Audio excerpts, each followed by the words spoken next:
Hey y'all, welcome to another episode of Soccer for Us, the first of the calendar year 2023.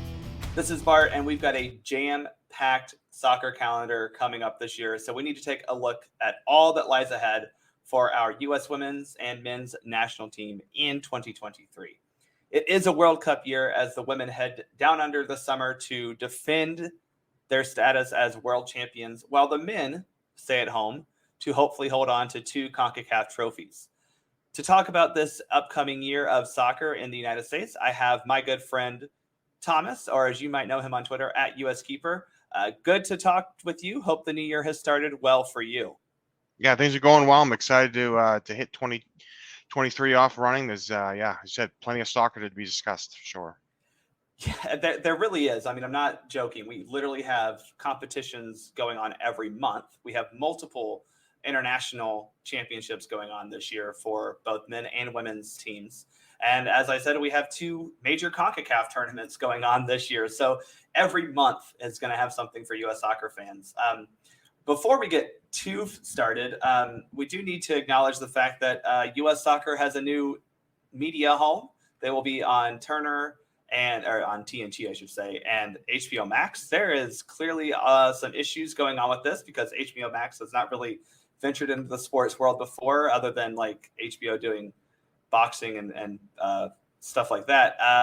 Some wrinkles they're figuring out, like apparently if a game is broadcast on TNT, it will not be simulcast streamed on HBO Max. Also, HBO Max has a very hard to figure out and expensive corporate package, which is going to make it hard for a lot of bars to carry U.S. soccer games. So this is fun. We're growing the game, right, Thomas? Yeah, for sure. It's definitely frustrating for fans that want to catch some of these games for sure. I mean, it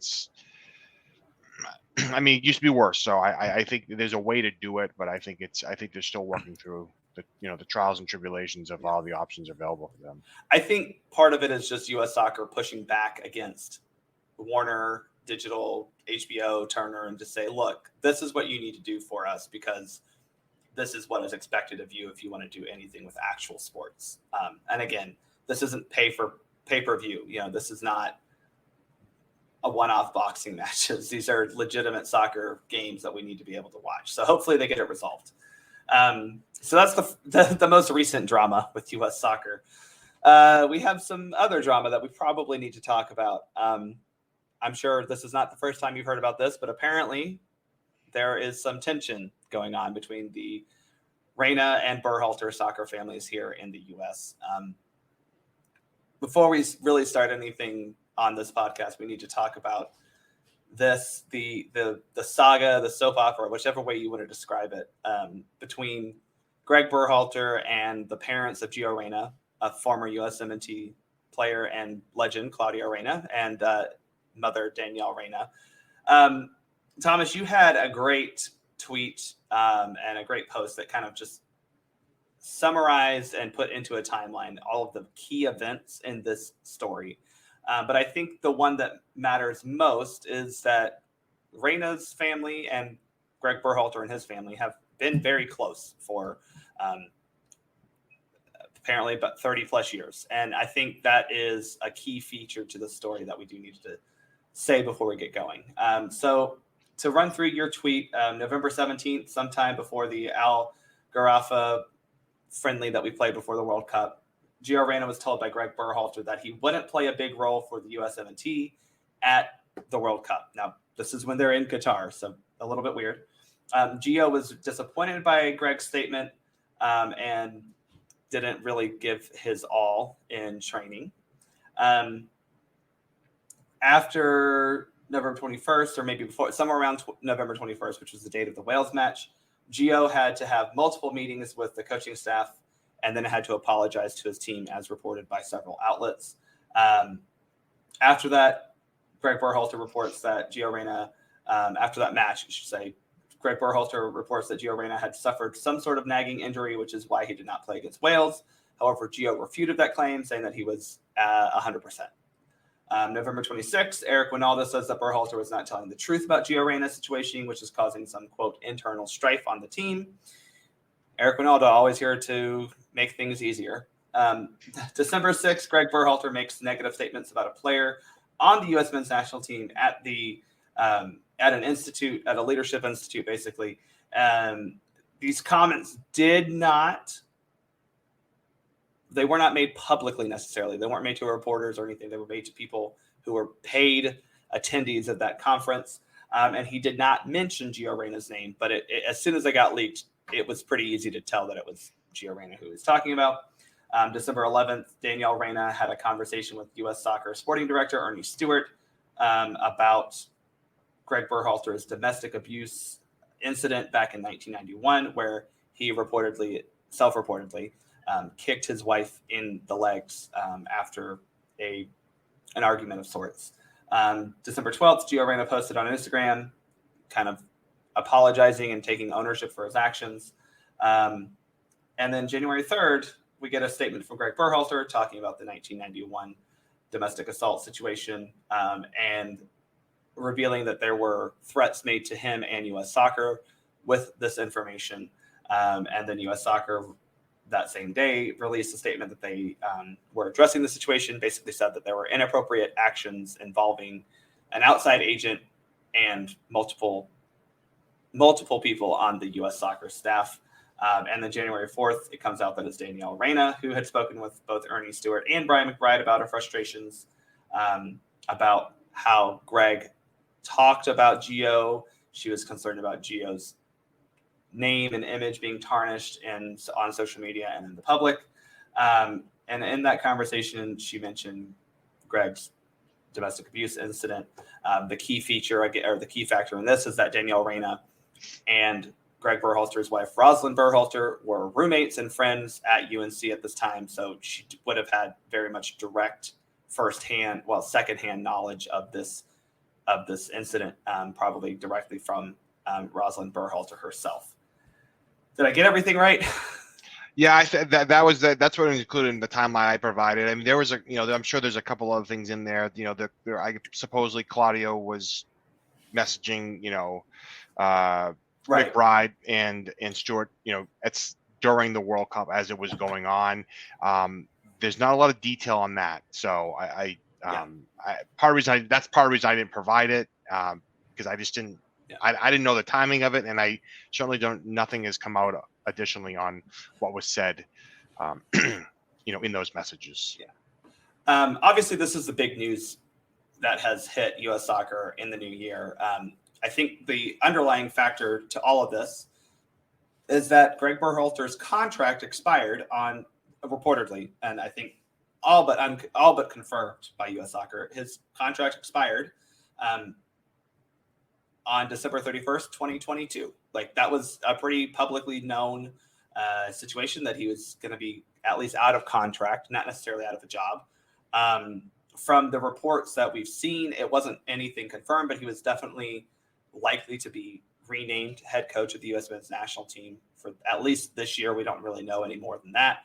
Obviously, U.S. Soccer has had to stop those talks because there is an investigation going on about not only the incident with the Reynas, but also I think with Berhalter and his marriage and the sexual assault or the domestic assault issue back 30 some years ago.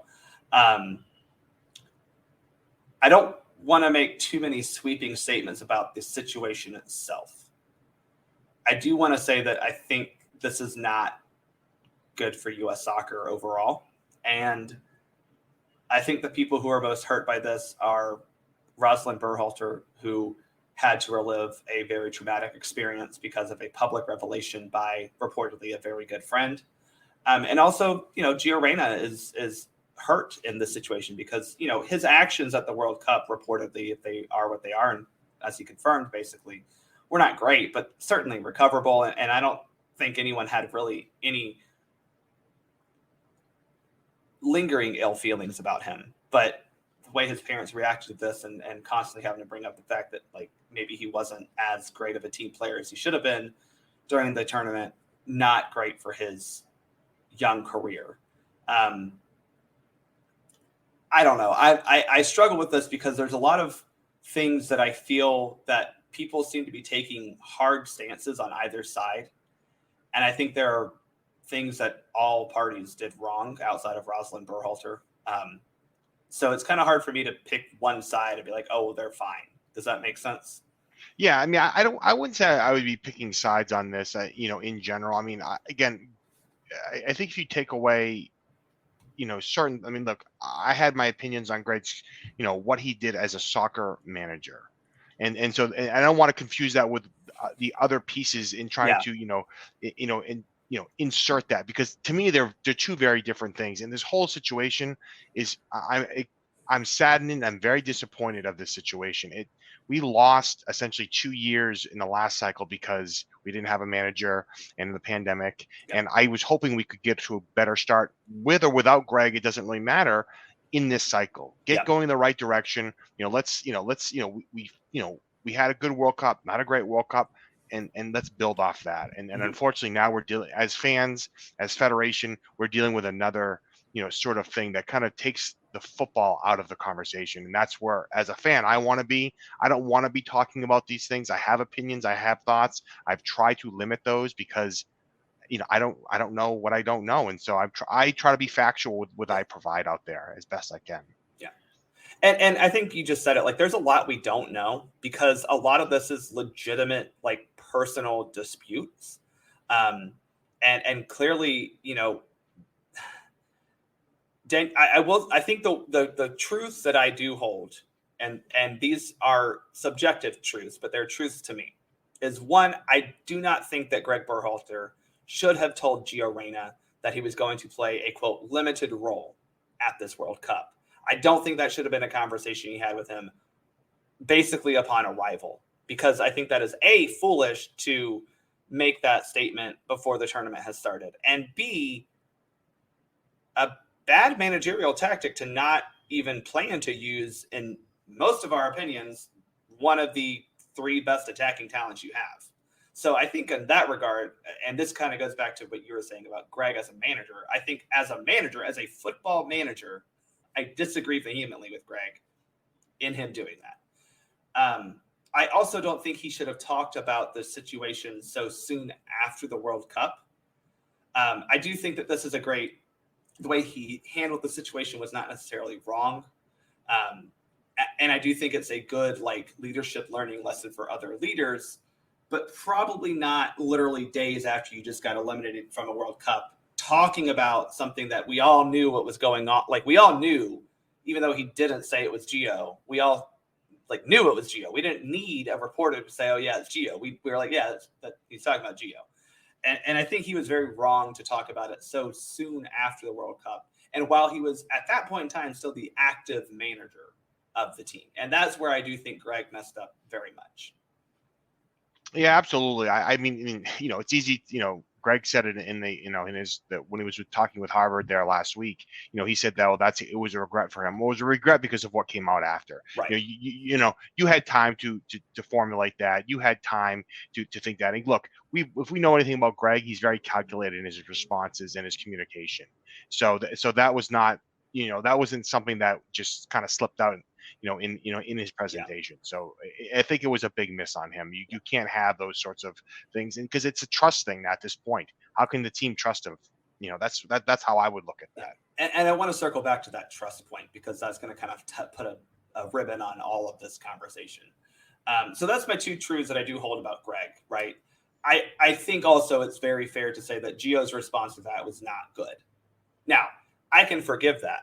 Like that, I think that's where I disagree with Danielle and Claudio, is that they were under this impression that Gio's name was being tarnished. And I understand a little bit why they felt that way, but I don't think many reporters or fans or anyone felt bad. They were like, Gio, stop being a little shit and we'll, move on. But we're like, yeah, he's 20. Okay. He did a stupid thing because he was a little sad. Okay, we're moving on. We were fine. No one had ill feelings toward Gio about this. And especially it seemed like the teammates were like, okay, you apologize, let's move on. And clearly his actions were redeemed enough. The fact that he played a whole second half in a must-win game when we were down 2-0. So I don't think that Claudio and Danielle's reported conversations with Ernie and Brian were at all warranted because I don't think their feelings of attack on their son were justifiable. Yeah, I would agree with that. I mean, he's a kid. I wasn't worried about that piece of it at the end of the day. I mean, I think, again, that's part of when you have a young team. You're going to have a player or two that thinks that. And again, the table was not set well in the beginning. You don't go into the biggest tournament in the world for the biggest sport and start saying, well, you're not going to have a role, big role in this. I mean, how many other players did he tell that? Right, because I still mostly blame Greg for putting Gio in that situation. Like, what? Like, it's one thing. I would say it's one thing if he says, "Hey, Gio, you're not going to start against Wales," and Gio has a poor reaction, because, like, I think that is different than you're going to play a limited role in the tournament, because I think that is naive on multiple levels. But yeah, I just obviously what Claudio and specifically Danielle, I know Claudio has reportedly said some things, but nothing has been confirmed. But Danielle having that conversation because they're friends with Ernie Stewart is not okay. I do feel very confident saying that. That's very much something that, I would not want anyone to do, because, I understand she was in soccer mom or mama bear mode, but that's crossing a line that shouldn't be crossed. But I will say, though, if Ernie shouldn't have picked the call up, he shouldn't have put himself in that position. I think you just can't do that. I mean, again, if it's true that Claudio had been messaging them before, this escalates it. Like, this, how many other parents have that direct access, to people there? So again, that brings down a whole other issue with, how U.S. Soccer handled the hiring and all these other things. But that's, he, in his press conference, he said, "Oh, I work for U.S. Soccer." Well, you do after you get caught, but what happened before? You were taking those calls, you were listening to those conversations. That's not right. That's not what that position is. And that is very different than Claudio texting Ernie and Brian, because it seems like those messages may have been electronically delivered, the way it's been reported. And so that's one of those, like, you can't control if you get a text message or not necessarily. So it's very easy to ignore or just say, we can't talk about this. But I agree with you, like, taking the phone call, and because again, if you're that close with them, you probably have that number on your, like, that comes up on caller ID. That's not an unknown call, right? That's not absolutely spam. That's not a spam detected. That you know who that is. And I agree with you. Like, Ernie taking that call was very ill-advised. To go back to the point, though, I think this underlines for both of us, and I'll even speak for Caleb on this, who is not able to make it tonight. I think this just underlines and exacerbates, reinforces, whatever word you want to use, that Greg Berhalter cannot be the manager going forward for the USMNT national team. Yeah, I would agree. I don't think he should have been anyway, but when these other things come up, they articulate, again, trust and, everything that goes along with that. And how is he going to be able to control that team, in general? Because now I start questioning, what he said to other players, what caused the Brooks situation, what caused, Miazga to make that comment before the World Cup, the Pepe situation. I mean, there's so many examples of that. So to me, when you're leading a group of people, in a sport of any type, you have to have that trust. You have to have that, ability to do that. Like, Pepe was upset. That's probably not the best way to act, and just hang up if that story is true, which came from him, so I believe it is. But part of it is how the message is delivered, how it's communicated along the way. So and making things very transparent. And I just think there's not a spot for it. I think they have to move forward, and what that looks like. I don't know. I know the history in my mind of what they've done, and I have something. I think there's two roads that could go down. So we'll see. What happens here in the coming months. Yeah, I mean, I fully agree. I don't think Greg should have been rehired. I certainly don't think he should be rehired now. Like, I didn't think that before this. I definitely don't think it now. But that said, as like the problem now is, and you alluded to this at the very top of this discussion, is we're losing at least one camp. And let's be real honest, I doubt they're hiring a full-time national team manager unless it's Greg Berhalter by the time March camp runs around. And March is an actual competitive window. This is just friendlies. March, we have CONCACAF Nations League, and unfortunately, we're not in the lead right now in the Nations League. We have 4 points, but El Salvador is ahead of us. So we do have to get multiple results in that window in order to advance to the CONCACAF Nations League final, which is a must. Like can't not be there. I don't care who your coach is. So, the question now is you have Anthony Hudson, a man who no one wants to be leading their team, period, but somehow got a job with U.S. Soccer. Again, let's talk about hiring practices.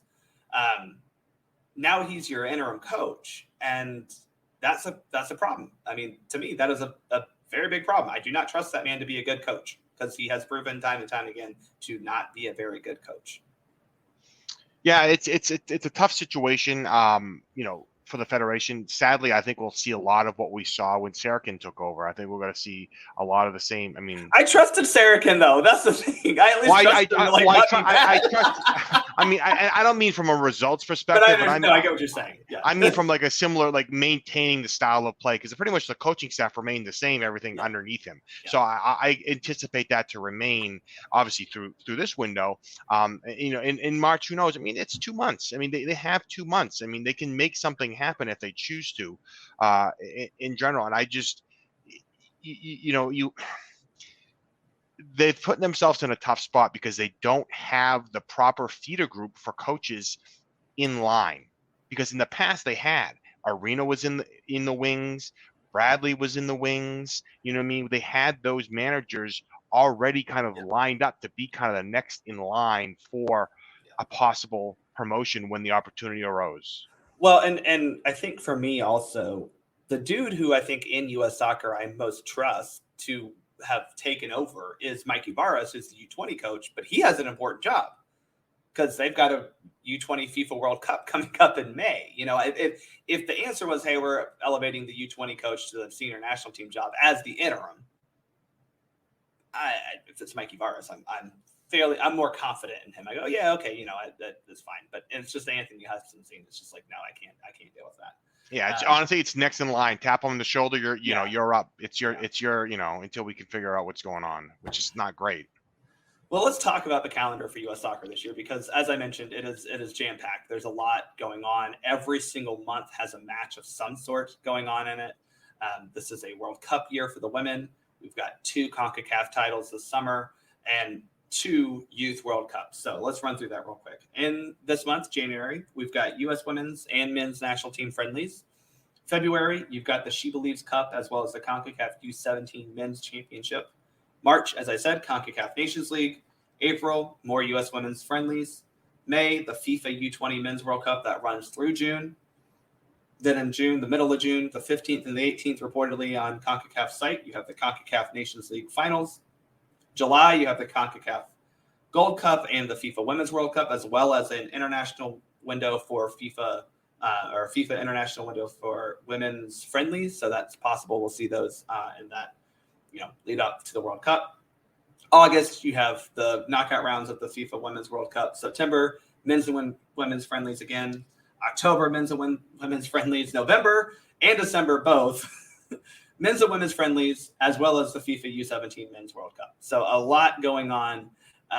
And again, to your point, that's kind of why this not having a true men's coach kind of sucks, because you have a lot of opportunities here to fully turn the page onto the cycle of the World Cup that we're going to be hosting. That kind of sucks. And you have the ability now, you're going to have a lot of eyes on the women's team. You had a lot of eyes on you. You had a very short gap between a men's and a women's World Cup. So you had a lot of chance to maximize excitement. And that does feel a little squashed right now. But let's talk first about the women, because they have the friendlies coming up next week. They have a pair of friendlies against New Zealand in New Zealand.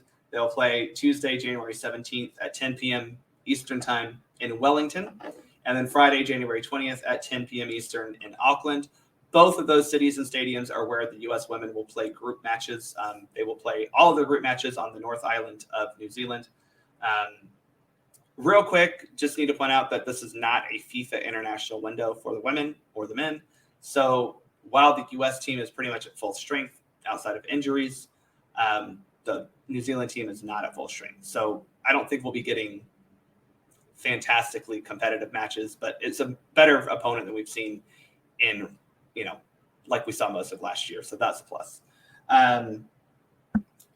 Goalkeepers, A.D. Franch from Kansas City, Casey Murphy from North Carolina, and Alyssa Nair from Chicago. Defenders, Alana Cook from OL-Reign, Crystal Dunn from Portland, Emily Fox from Louisville, Naomi Garma from San Diego, Sofia Huerta from OL-Reign, Haley Mace from Kansas City, Becky Sauerbrunn from Portland, Emily Sonnet from Washington. The big news here, Emily Sonnet coming back in after an injury. These defenders, though, this is what we've seen from Vlatko a lot. Vlatko Ananowski has kind of called up this group of 8 defenders. Crystal Dunn got added at the end of last year. Again, Sonnet getting added now that she's back from injury. This seems like outside of maybe Tierna Davidson and Kelly O'Hara coming back from injury, this group is competing for spots at the World Cup. Do you agree? Yeah, for sure. I mean, I'm a big fan of Kelly O'Hara. I mean, she's a veteran on that squad. She'll definitely be someone that, if healthy, will help solidify that. It's gonna be an area of need, because once you start getting past the 3 or 4 of the expected starters, the experience drops significantly. Yeah. So yeah, I think it's safe to say that I still think that Huerta might be your starter, even if O'Hara's healthy. But to your point, O'Hara being there and available is going to be a huge upgrade.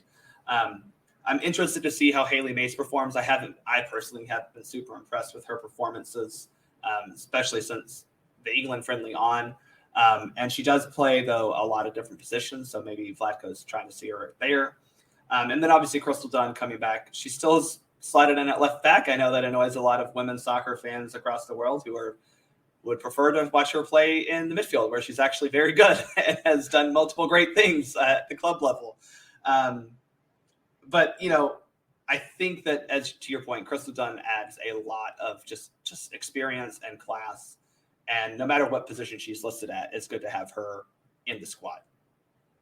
Yeah, I mean, she's got 20-something goals. I mean, Yeah. for the national team. So I mean, and clearly she's not been playing defender for a while. But I kind of look at that situation a little bit like the DeMarcus Beasley. She's gonna have to play the role that's gonna help the team, best suit the team. And I know she's got the skill to do that. So I think she'll just fine on that. And yeah, she's a wonderfully talented player. I mean, at the end of the day, it doesn't matter what position she's playing. She's very talented. The midfielders, again, it seems like a very solidified squad here. You have Sam Coffey from Portland, Lindsay Horan from Lyon, who is getting a break from Lyon. They did release her. They're playing matches during this window, but they released Horan. Taylor Korniak from San Diego, Rose Lavelle from OL-Reign, Christy Mewis from Gotham, Ashley Sanchez from Washington, and Andy Sullivan from Washington. Now, again, this seems very solidified. However, the midfield has been kind of the problem point, I think, for most of the U.S. women's underwhelming performances over the past year. Yeah, I just think they've had a tough time to transition from sort of the the veteran group to some of these younger players, getting them kind of working together. And I think they've got a lot of matches before this World Cup, so I think they're going to continue trying out combinations and seeing what works best to be able to put that right formula together on the field there. I mean, I think they have the skill set. It's just a matter of being able to connect the dots. Yeah, I mean, I've talked about it a lot on the Soccer Down Here morning show, that the unfortunate reality is there's no player like Julie Ertz. So you can't replace Julie Ertz, certainly not with one player, and certainly not with Andy Sullivan, as we found out. So to your point, the frustrating part for me is Vlatko refusing to try different combinations. He's tried the Lavelle, Horan, Sullivan combo in midfield way too much, and it just hasn't worked. So how do you find different combinations? US Soccer Bot was messaging me, and he brought up the fact that put Coffey and Mewis as your two kind of holding midfielders. You got to try something, right? Yeah, I think the problem you find, and you see that, you see it with all, managers, is that they have I don't want to say their favorites, but they definitely have their players that they're more comfortable with. And so, but this is the opportunity where you got to try those combinations. And honestly, you got to start the games with them. You've got to see it from the start, Mm-hmm. coming in as subs, coming in as that, it's hard to create that continuity needed, for, people that, they're, 24, 25, 26-year-old, that haven't really been, Yeah. playing together for all that long, with the national team. They need that opportunity to be able to, hit the ground running. And I'm hoping we're going to see that in both these New Zealand matches, because I think they're both winnable. And I think that's, in a place where they're going to be playing the World Cups, you have to, capitalize on that opportunity. Yeah, I think for me, what always comes down to is like Rose Lavelle and Lindsay Horan are incredibly talented players. So any argument that you make that removes them from the game, I can understand why Vlatko doesn't want to even consider that, because they're probably your two best midfielders. But do they work well together? And that's where we just haven't seen them work well together. And to your point, I need to see Sam Coffey start a match down there in New Zealand next week. I need to see her start. Yeah, I would agree with that. I mean, I think it's a missed opportunity if you don't do that. I mean, because this is the time. You can't try to, move on the fly. I mean, I think with the expanded World Cup, they'll have a little bit of flexibility in terms of, being able to get out of the group stage. Because it's, a much larger pool, and I don't think it's as strong as, that we get a playoff team in our group, and I agree with you. Like that, even if it's Portugal, that gives you a lot of that gives you a saving grace. You've got two games that you can basically count on 6 points, and then it's a matter of doing better than Netherlands. Right. I mean, if we've learned anything from the past, I mean, we have seen, a U.S. women's soccer team go into these World Cups not in the best shape, and, kind of figure it out during the group stage, and then, and then make it work. I mean, so it's we've seen it done. Yeah. And I think we're going to have to see it again. Honestly, I think they're going to have to use every single match to figure it out until they get to the knockout stage, and then put it all together and then, bring it home. Well, yeah, I mean, 2011, we failed to qualify directly. We didn't automatically qualify through the CONCACAF tournament. We had to go through an international playoff. We ended up making the final, losing in penalty kicks to Japan. So to your point, it's possible to do that. Our forward group, we got 6 of them: Ashley Hatch from Washington, Alex Morgan from San Diego, Mitch Purse from Gotham, Trinity Rodman from Washington, Mallory Swanson, new player, from Chicago, and Lynn Williams from Kansas City. I'm joking, it's Mallory Pugh, but she got married to Dansby Swanson. They now live together in Chicago. So Lynn Williams back after recovering from her injury, long time off for Lynn. I've always been a fan of her. I'm glad to see her back in the mix, even though she probably won't play much this window. Yeah, I will say I was fooled on Mallory Swanson. Right? It got me recently. I'm like that looks like that's like Pew. I'm like, and I had a double take. The other day I was reading something on it. I'm like, wow, I didn't realize that. You got me there. Yeah. So I'm a huge fan of her. I love her speed up the wing. She's really come into her own a little bit. I know she had a step back and some injuries she was dealing with a couple of years ago, but I mean, she's, I think she's, going to have a big tournament, for she this was team. Phenomenal last year for Chicago. Really took on a leadership role in that club that was in a lot of turmoil. And I think I agree. She's pivotal. If the U.S. women are going to do well at the 2023 World Cup, Mal Swanson has to be a big time player, because if she's playing at her potential, that allows, who by the way is not here, Sophia Smith, she's injured. That allows Sophia Smith to hopefully play at her potential, and then hopefully allows Alex Morgan to play at her potential. We haven't scored a lot of goals recently, and that sounds weird because you look at 2022 and you had Uzbekistan and Korea friendlies that you scored buckets of goals, but we didn't really score a lot in the CONCACAF tournament, the CONCACAF championship. We squeaked by with penalty kick wins against Mexico and Canada. And then you get to the friendlies in the fall against England, Spain, Germany. It wasn't great. So the question now comes, and there's been a lot of pressure on Vlatko because as fans, we see Alex Morgan, Sophia Smith, who was in an MVP last year. Alex Morgan was leading the league in goals. Mal was, I think, third in goals. So you had a lot of talent, but we weren't scoring. So the question now is, how can Vlatko find ways to create more goal scoring opportunities? Because it's been very boring. Yeah, the style of soccer has been is from them has not been as what we're used to seeing. But I have to wonder if maybe the defense is where I mean maybe they only win 2-1 or 1-0. And their defense is to what has to stand out because in that stretch of losses, I think they gave up 2 goals in every game. Yeah. And so that's that's not a lot, but that's kind of that's a lot for the women's team to be giving up and from conceding those goals, and some of them were pretty sloppy in terms of the giveaways that they provided there. So I think it's just there's some refinement there. They had a couple of missed opportunities.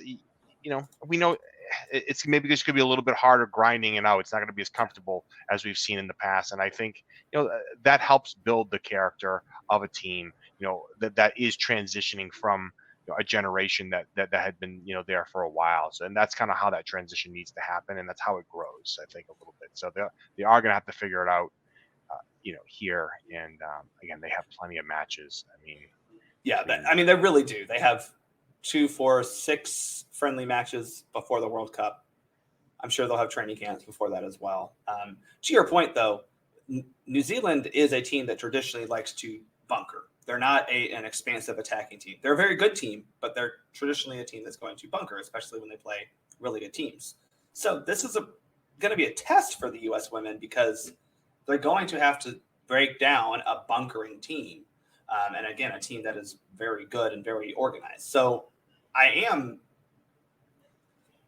not excited to watch necessarily, but I am intrigued and excited to see how they're going to figure that out, because it can't just be, especially against New Zealand, get the ball wide and cross it in.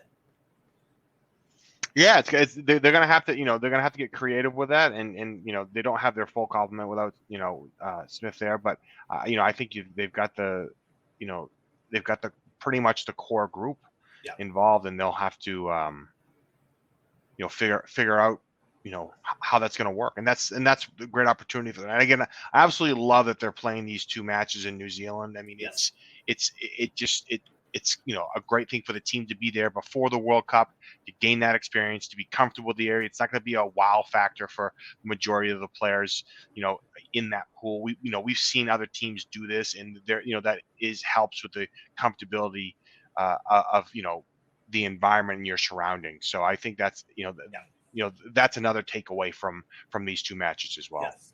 Well, and absolutely. Little things like Meg Lenahan reporting that they do in fact have Dunkin' Donuts in Auckland. Like, it's little things like that you're going to be able to find out and get comfortable with when you get down there.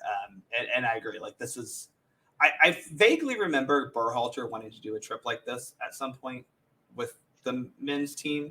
I don't know if that was something I made up or if that was Klinsmann did the one to Brazil. Yeah, I know he did that for sure. Yeah, so and then it makes sense. Yeah, I'm curious though Vlatko has a lot of pressure on him. I think very rightly people were calling for his job, especially after you lose both against England, which no shame losing to England at Wembley necessarily. You lost to a Spain team that was in utter turmoil. And granted, the U.S. women team were going through a lot with the Yates report coming out, just overwhelming reports of sexual and mental abuse by coaches and hiding it by aiding and abetting it by owners and management. So they weren't exactly in great mental spaces either. But the loss to Spain kind of set this real conversation about, is Vlatko the right person to lead this team? And I don't think that was resolved in November. No, not at all. I mean, really, the She Believes Cup. I think we'll get. I think we'll get more of an idea of how that looks as well. In February to see how he's putting it all together. I mean, I don't imagine. I mean, I think they're going to stay with him. I would be shocked if they didn't. But yeah, there's been a lot of stuff surrounding this team as well. I think it's distractions. I think, I don't want to make excuses for that, but when you have teammates, when you have peers that have been going through these sorts of things, it impacts you. It's on your mind. It's in your heart. And I think, I think now they can put it behind them for the most part, and start focusing on this. It's a new year. It's 6 months away. They can go ahead and start trying to build, this team to be able to make that run, and defend, their title. So yeah, I don't think that just pretend this with me here. If you had fired Vlatko after the October friendlies, I don't think at that point it would have been too late, if you will, to hire a new coach and get them to kind of get something in place. At this point, though, you're 8 months from a World Cup, 7 months. This is this is the man you're taking. And for the most part, these are the players you're taking. I think that's the other thing is something that we haven't really talked about much is the amount of injuries this team is facing too. You have Kristen Press, who, when she tore her ACL, was flying high for Angel City. Katarina Macario, who was scoring in Champions League finals for Lyon, tore her ACL. You have Tierna Davidson still out with her injury. Again, Kelly O'Hara still not back.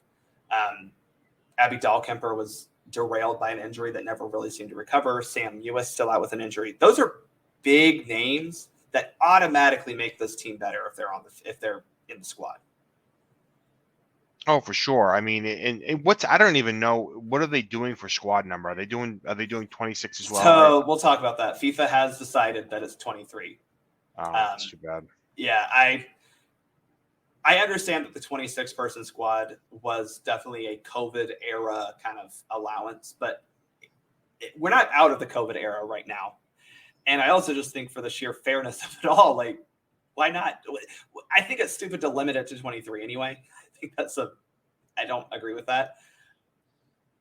26 why not do 26? That's kind of where I'm at. But yeah, I would agree. Yeah. And so by doing that, then decision making is a little bit, but I mean, they do have a buildup on, unlike the men. I think that's part of it too. The timetable allows for that. Valid. So that's valid. And I think that's maybe where the difference is on that. Yeah. They have a buildup. They can, bring in that, their provisional players and have a squad of, 30 people, and then be able to, see if someone can recover from injury, during that. Because I'm assuming they're going to have some sort of friendlies. Again, FIFA has that window in early July for women's friendlies, and so I assume that's what that's for. And I'm with you. I have gone as far to say that one friendly will be played at San Diego's Snapdragon Stadium. That's my prediction for 2023 for U.S. Soccer, is that the women will play a send-off friendly in San Diego and probably LA before they head to New Zealand. They'll probably be taking that same flight that I'll be taking LA to Auckland. So yeah, that would make sense. That's my prediction on that. But yeah, I mean, I think that's just the underlying narrative that we don't really want to talk about, because we can't use it too much as an excuse because this team is very deep. But the amount of injuries to starting and top level players from this team, I do think is a problem, because you're looking at Alana Cook, who hasn't quite performed the way that she needs to. She hasn't been able to take advantage of the opportunity of having a starting position given to her because of injuries. On the flip side, Naomi Girma has. I mean, that woman has stepped in and she looks like a girl who could, in my opinion, is your captain immediately after Becky Sauerbrunn. I mean, she looks that solid of a center back and that good of a leader on the field, and she's like 22. Yeah. That's the amazing thing, yeah. Yeah, I mean, any way you look at this, it's just I don't want to say, I hate to label these as must-wins, but like, you got to have good performances down in New Zealand this month. We'll see. I'll be watching for sure. Those are on HBO, right? Those are on HBO Max. Yeah. Yep. So, which, by the way, I do want. we started off being a little shady toward HBO Max and Turner. I think the talent team that they assembled for that is fantastic. I think that. I was pretty impressed considering, you know, you never know. I had reached out to US Soccer and asked about who it was, and I don't think they even knew at the time I asked, because I think you had posed a question and I was like, well, I'm curious now, so Yeah. let's see if I can get some answers. And of course, you know, they didn't know, and so or they wouldn't tell me. So either way, but it's a good group. I am excited to what they're going to produce for a product, and see what the production side of it is, because I'm not a huge fan of what Fox did. ESPN has been fine. Yeah, I mean, I think that's going to be hard. You are going from two competing entities, right? You had Fox and ESPN, who were competing to not necessarily for rights, but they were putting up competitive or competing broadcast styles. We had Paramount Plus that took us through World Cup qualifying that I thought was pretty good. I thought the Paramount Plus coverage was very good. I loved the pre and post game show. Which, by the way, HBO is going to be doing. Like, I think, again, that is a positive. Like, you're getting not only the full 90-minute coverage without having to worry about a NASCAR replay or some sort of studio coverage of some random softball game cutting into your international level friendly, but you have pre and post game shows with this. That to me is a win. However, you got to get people to be able to watch it. Yeah. ESPN was going through the motions on that, and it was, I mean, they would do it when they felt like they wanted to do it. You know, I mean, there was no consistency with it. You know, sometimes you'd have a 2-minute, you know, run up to the game, and that was it in terms of any sort of, you know, piece there. And as a fan, I want to see those things. I don't need an hour long, pre and post game show, but you know, I like to kind of get my, you know, the recaps and kind of get the, you know, the lay of the land to start the match a little bit. So I think, you know, I think they're on the right track. We'll see. I mean, I've been through a lot of these changes with it, and along the way, and having the opportunity to get it, I guess is my, you know, is, I guess, the biggest win on that. Because when it was on BN Sports for the men, it was very, I didn't like the coverage. It was very hard to get, you know, through certain packages. So it was it was not my favorite, but it was still better than what was before that. So yeah. The benefit to this 100% is that if you are an individual or family who wants to watch US soccer, it is very easy to find it. And I will also say that HBO Max is an established streaming service that a lot of people already have. I'm not, you know, I know it's another $5.99 a month or whatever that people are going to have to pay, and I hate that for them. But we're going to have some matches on TNT. Obviously, I think the bigger matches. I'm going to put it to y'all this way. I don't think we're going to ever have these January friendlies on TNT. Obviously, yeah. I don't think that's happening, y'all. Yeah, they get I mean, the whole, wow. I watch them. I watch any. We watch them. Yeah, but you're absolutely right. They're not huge draws. There's not a lot of fan draws to that sort of in general. There's, you know, but you know, I guess that's part of what it is. If you really want it, you got to go after and get it. Yeah. I guess, and that's really. But regardless, they'll be available. They're easy enough to find. I think that to your point with BN or others, it was like, how do I find this game? And sometimes you just flat out weren't able to get it because it was a add-on to your cable or satellite package that was a lot more than $5.99 a month. Let's just put it that way. Your commentary team, though, I do want to hit this. Luke Wildman, who comes to us from TSN in Toronto, he'll be your play-by-play guy. Sarah Walsh is your in-studio host. She is formerly of ESPN and Fox. She played soccer at the University of North Florida. So a soccer person leading your studio coverage is great. And then Melissa Ortiz will be the reporter. Your 4 analysts, Julie Foudy, DeMarcus Beasley, Shannon Box, and Kyle Martino. I'm not quite sure how they're doing that, if it's going to be 2 people in the booth or what, but 4 names that I very much trust when it comes to telling me what I'm looking at on a soccer game. Yeah, I was happy to hear Kyle Martino's back. I mean, I really liked, you know, what he did for the Premier League for a while, and it'll be good to see. It could be good to hear him, you know, from the U.S. perspective. And I'm very glad Julie Foudy gets to stay with U.S. Soccer because I think she's a fantastic voice for the sport. She's very smart and knows what's going on the field. And I'm excited to hear both DeMarcus Beasley and Shannon Box, because I've heard Beasley on CBS Paramount Plus coverage, and he kind of has a very similar approach to it as Dempsey does. Where like they're giving you the polished, refined answer. They're telling you what they think. Oh, I prefer like that. I mean, yeah. Dempsey's coming to his own. I was not I would say it was a huge, he was going to his own when he was very green. I think during the World Cup qualifiers, he came to his own the World Cup. I thought he did great. He won me over. Yeah. With that. And I think that's that's what you want. You don't I don't mind Lawless, but he's very conditioned. He's practiced along the way. So to have that kind of unfiltered approach from Beasley and Dempsey, I think is good. Last thing we need to talk about when it comes to U.S. soccer, and this is not U.S. soccer necessarily specific, but I do want to hit on a little bit the Apple TV deal with MLS because, again, this is just how, unfortunately, a lot of sports are going, and unfortunately how soccer is going. Let's be honest. Right now, the only two leagues that you can watch on television are the Premier League and Liga MX.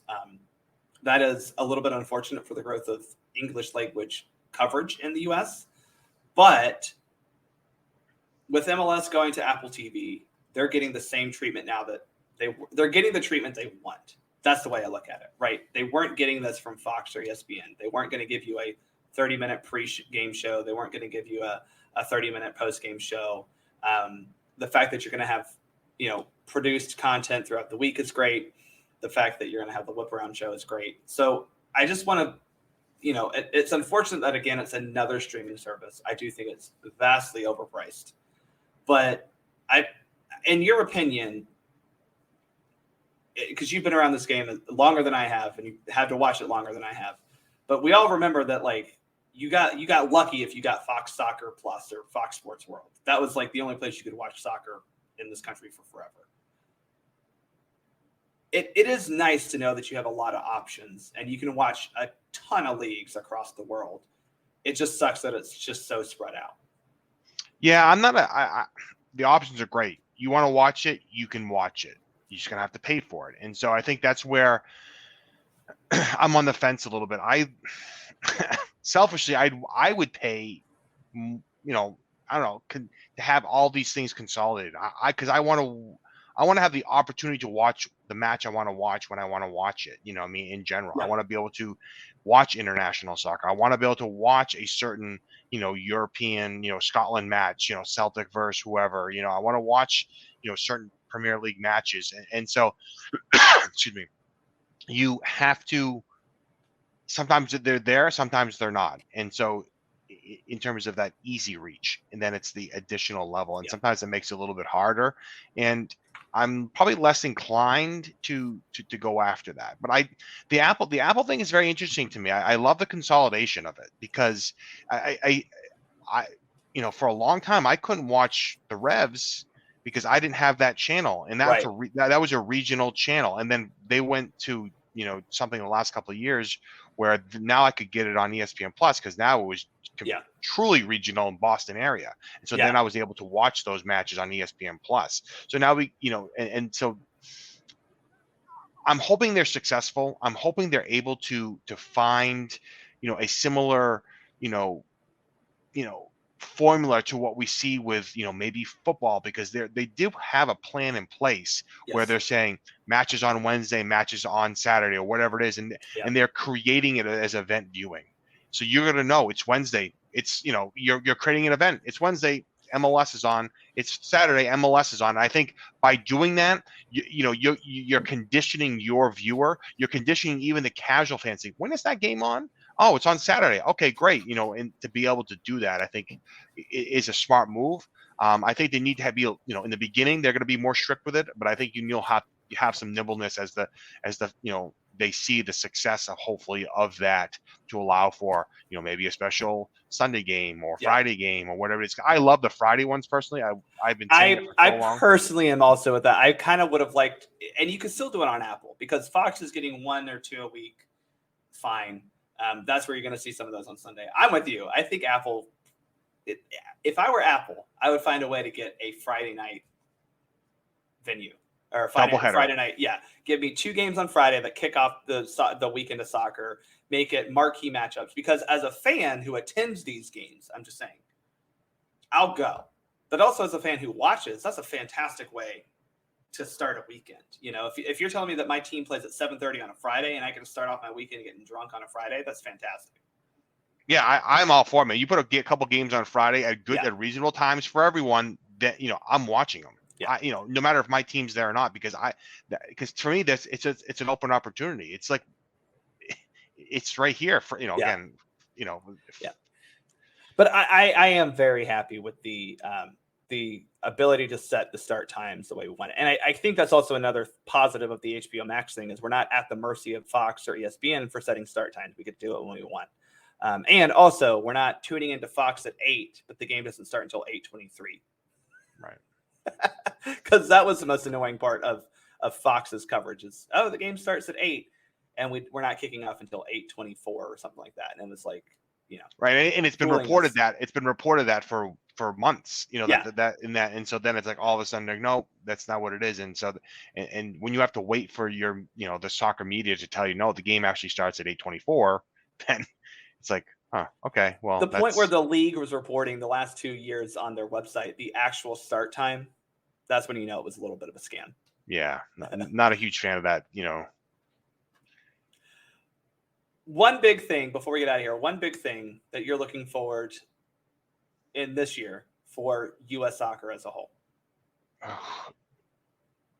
Well, that's a tough question. I think, I'll be interested. I mean, obviously, barring who's going to be managing this team for the men's side, I'm interested in what type of team they put for the Gold Cup in place. What are they going to use? How are they going to divide the Nations League with the Gold Cup? Because those are almost back to back, and the Gold Cup's in July. So typically, when it's in July, you actually can pull a lot more European players into it. I don't know why the Gold Cup does that, where they have one in July and they do another one close to August when the club teams are practicing, and it's pretty much an MLS. Because CONCACAF has to play this damn thing every other summer, and they don't. Yeah, pretty much. But it's the thing about CONCACAF that bothers me the most. Yeah, it's an inconsistency with that. So I'm interested to see what that looks like. What type of teams in place, and obviously the Women's World Cup. Everything leading up to that, I'm excited to watch. I'll be really focused on that group. I think, right now, I think that they've got a tough road to get even to the final, but they've got the players to do it. So I think it's going to be we're going to watch the growth in front of us, and hopefully have it all to come together at the right time to be able to finish it off, because it's going to be a fun tournament. I can't say I don't know what the kickoff times East Coast are going to be. I'm not 9 optimistic. p.m. The first two games are at 9 p.m. 9 p.m. Eastern? Yep. Oh, okay. They're like noon local. The third group match is a 3 a.m. Eastern kick. And if we win the group, the first two knockout rounds, round of 16 and quarterfinal, are both at 9 p.m. So that is a plus. So 9 p.m. is probably the earliest kickoff locally. Yeah. They actually specifically created that early of a start time for US. Yeah. The time on that's rough, because it brings you back to the 2002 World Cup, where the games are like at 3, 5, and 7 in the morning. The final is at 6 a.m. Eastern. So 6 a.m. Eastern. Well, that's okay. I can do that. It's not terrible. That's just an early wake up time. Yeah, I'm up early, so I'm good. Yeah. I'll be tuning as much as possible. That 3 a.m. one, that will be record that. Wake up the next morning. That morning and watch it for sure. For sure. Yeah, I can do. I've done that in the past with some of their other ones, so that is a bonus on that. So, but yeah, so I'm excited. I can't ever remember a calendar of this nature where there's soccer every month. Yes. That's pretty rare. I'm excited to see what those youth teams can do as well. I think that there's a lot of talent in there. That U21 I'm very excited about that. Yeah. I think there's a lot of great talent there, and I'm really hoping they can kind of get to that semifinal level of that, because that we haven't seen that. Tab Ramos did a great job.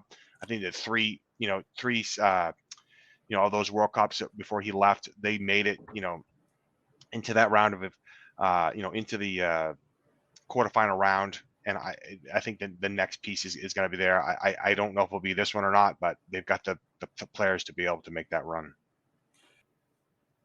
That kind of builds on what my exciting thing for this year is that I think this entire year is going to be about finding players for the future that, and this is a little bit of a prognostication, that we will be able to watch, hopefully win us a trophy at the World Cup when we host it in 26 and 27. Now, obviously, I'm being very bullish on the fact that we will be hosting and we'll be winning a trophy at the 2026 World Cup that we host, but then also that we'll host the Women's World Cup in 2027, which is a very high probability.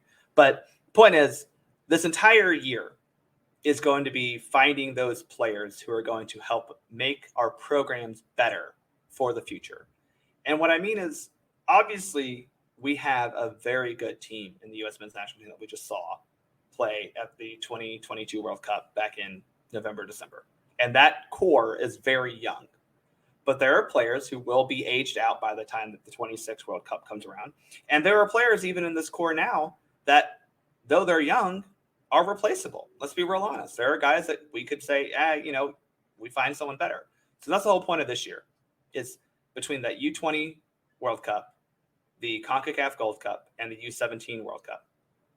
Who can we find that can supplement the already strong squad we have on the men's side? And then on the women's side, I'm trying to temper expectations. We have made 3 World Cup finals in a row. If you don't make a World Cup final 4th in a row, it's okay. Like, I know it's not a success, but like, y'all, it's okay. And what I think the reason is because we are at a very weird in-between of generations.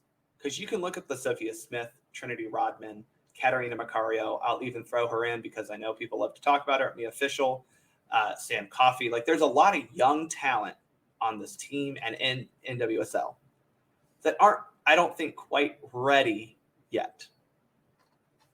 So, though I think that the goal should always be to win the tournament you're in if you're the women's national team, this summer, I think you're going to be finding which woman can make a name for herself then for the next 4 years, and who can be the next face of women's soccer here in this country. Because right now, Megan Rapinoe, Alex Morgan, and they're going to be done after this tournament. So who's that next face of soccer in this country?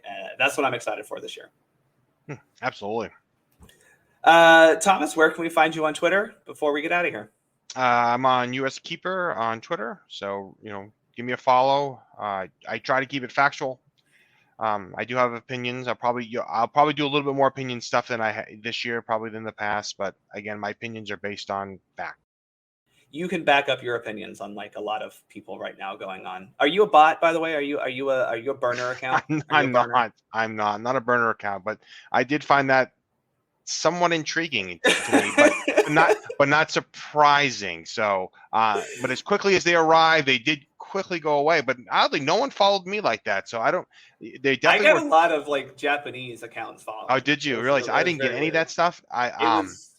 It was during that period when Elon took over Twitter, and like Twitter was like, what the hell is going to go on? So I think it may have been more of that than anything. My follows have been pretty consistent, recently. But yeah, it was a little fishy. But I think people have been scared away from it at the moment. So I'm sure we'll see it come back.